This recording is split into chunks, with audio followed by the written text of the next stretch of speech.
নমস্কার, আশা করি ভালো আছেন। ভগবান ভোলেনাথ, ভগবান শিব আমাদের সবারই আদর্শ। এমন কোনো লোক নেই যে শিবলিঙ্গে জল দেয় না বা শিব পুজো করে না। বাবা ভোলেনাথ সবার ওপরে অগাধ দৃষ্টি দেন এবং সবার মঙ্গলকে উদ্ধার করেন এবং শিব খুব সহজেই সন্তুষ্ট হয়। কিন্তু ভগবান শিবের যদি প্রয়োগ বা পুজো সঠিকভাবে প্রয়োগ করা যায় তাহলে যে কোনো ইম্পসিবল প্রক্রিয়াকেও পসিবল করা সম্ভব হয়। শিবতন্ত্রের মায়াবী বশীকরণের উপরে আমার আগের দুটো ভিডিও আছে, ডেসক্রিপশন বক্সে অবশ্যই দেখে নিতে পারেন। আজকে এই শিবতন্ত্রের মায়াবী বশীকরণের উপরে আমার তৃতীয় অধ্যায় আছে। ভিডিওটা স্কিপ করে দেখবেন না, তবে খেয়াল রাখবেন তন্ত্র প্রক্রিয়া সম্পূর্ণ গুরুমুখী বিদ্যা।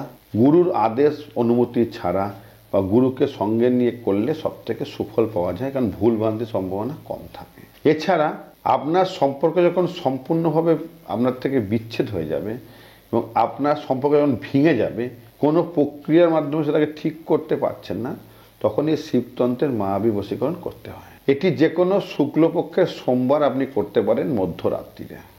শিব মন্দিরে বসে সব থেকে ভালো ফল পাওয়া যায়। শিবলিঙ্গের ওপর সামনে বসে করলে বা আপনার গৃহেও করতে পারবেন যদি সামনে একটা ভগবান শিবের ফটো রাখতে হবে। কি কি উপকরণ লাগবে এটা খুব সহজভাবে আপনি করতে পারেন, কিন্তু সম্পূর্ণ নিষ্ঠা ভরে ভগবান শিবের ওপর বিশ্বাস রেখে আস্থা রেখে তবে কিন্তু আপনি এর প্রয়োগটা করলে সব থেকে শুভ ফল হয় এবং শান্ত মনে করতে হয়। কিভাবে করবেন, এর জন্য কোনো ফটোও লাগবে না, কিচ্ছু লাগবে না, শুধু তার নাম হলেই হয়ে যাবে।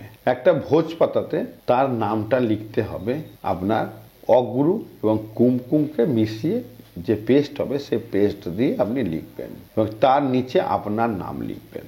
তারপরে এই মন্ত্রটা লিখবেন, ওং খ্রিং খ্রিং জং লং রিং ক্রিং খ্রিং হুং। তার নাম, আপনার নাম, বশীকরণ কস্য মম খ্রিং ওং খ্রিং খ্রিং ফট, এই মন্ত্রটা লিখতে হবে। তারপরে একটুখানি অগ্রু ছড়াতে হবে ভোজপাতার উপরে, একটুখানি কুমকুম ছড়াবেন, 108টা বেলপাতা পাশে রাখবেন।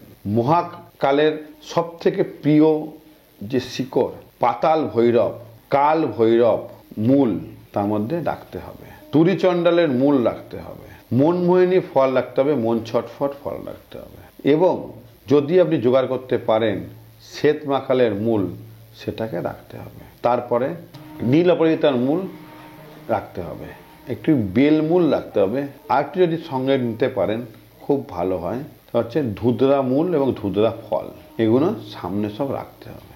রাখা হয়ে গেলে আপনাকে যে মন্ত্রটা আমি বললাম ওই মন্ত্রটা আপনাকে এই মুদ্রাতে, ঠিক এই মুদ্রাতে, এই যে মুদ্রা আছে এই মুদ্রাতে আপনাকে প্রয়োগ করতে হবে। ঠিক এইভাবে হাতটা রাখবেন, মন্ত্র পড়বেন আর ফু দেবেন একবার করে ওই ভোজপাতার উপরে। 308 বার মন্ত্র পড়বেন, 308 বার ফু দেবেন। তারপরে ওই ভোজপাতার উপরে জিনিসগুলো রাখবেন, রেখে একটা তামার পাত্রের মধ্যে ওটাকে রাখবেন, রেখে তার মধ্যে ভালো করে অগ্রু দিয়ে দেবেন, অগ্রু একটু কর্পূর দেবেন, দিয়ে ওটাকে সম্পূর্ণ পুড়িয়ে ছাই করবেন এবং সম্পূর্ণ ছাই করা হয়ে গেলে সেই ভস্মটাকে আপনি কোনো নিকটবর্তী শিব মন্দিরে যাবেন সোমবার, গিয়ে প্রথমে বাবার মাথায়, শিবলিঙ্গের মাথায় প্রথমে গঙ্গা জল দেবেন একটুখানি, তারপরে একটু মধু দিয়ে মাখাবেন, মাখিয়ে তাকে তারপরে ঘি দিয়ে মাখাবেন,